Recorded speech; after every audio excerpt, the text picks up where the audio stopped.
Dopo la vittoria all'esordio contro la Parmonval, il Mazara ci prende gusto e concede il bis. Ieri allo stadio Nino Vaccaro i gialloblu hanno battuto per 1-0 il temibile Ribera. Le tanti ex in campo e non si sono confermati al pari della Folgore la più bella sorpresa di questo avvio di campionato. I ragazzi di mister Antonio Putaggio hanno avuto il merito di credere a questa vittoria e di non farsi intimorire dai riberesi di mister Totò Bruculeri, che tra le loro fila annoverano gli ex Ciccio Erbini, Carlo Calvaruso e Raffaele Palazzo, tanto per fare qualche nome. Un Ribera che ha trovato sulla sua strada un ottimo Mirko Ilario.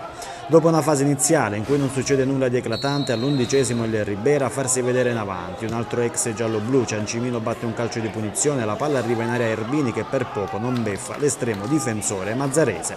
Ancora Ilario è protagonista al 30° con un doppio intervento su un calcio d'angolo battuto dalla formazione ospite, due parate che evitano il gol del vantaggio riberese. 2 minuti dopo arriva anche una ghiotta occasione da gol per il Mazara, ma Sicurella non sfrutta a dovere un bel pallone messo in aria di rigore da Cristian Giacalone.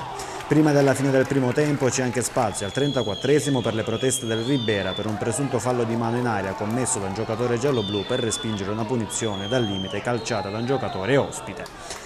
Nella ripresa Bruculeri manda in campo Campanella per Barraco, ma è il Mazara a partire forte al 6° con lo scatenato Gimò che si libera di un avversario, si invola sulla fascia ma calcia direttamente tra le braccia di Talluto.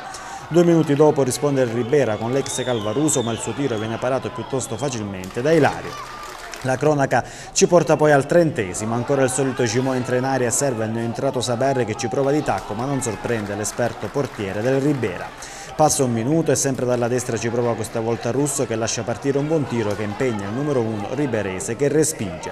La pressione del Mazara a questo punto frutta il vantaggio che arriva al 33° minuto della ripresa. Ilario rinvia dalla propria area, Gimò lotta con un difensore riberese che non riesce a fare su la palla, l'attaccante mazzarese si ritrova tu per tu con Talluto, lo dribbla e poggia il pallone in rete per l'1-0 per i padroni di casa. Grande festa in campo, in tribuna per i canarini che a questo punto credono alla vittoria. C'è però da soffrire anche perché al 39° il Mazara resta in inferiorità numerica per l'espulsione del capitano Toni Giacalone che rimedia la seconda ammonizione per un fallo commesso su un giocatore ospite. Ultimi minuti di sofferenza dunque per il Mazara, al 42° Ilario esce e blocca il pallone messo in mezzo da Tummiolo e un minuto dopo è Calvaruso a mancare di poco il pareggio mandando di lato di testa un buon pallone messo in mezzo all'area di rigore da Ligreci. È stata questa l'ultima azione della partita, il Mazara vince 1-0 e vola in testa alla classifica con 6 punti, il Ribera invece resta fermo a un punto.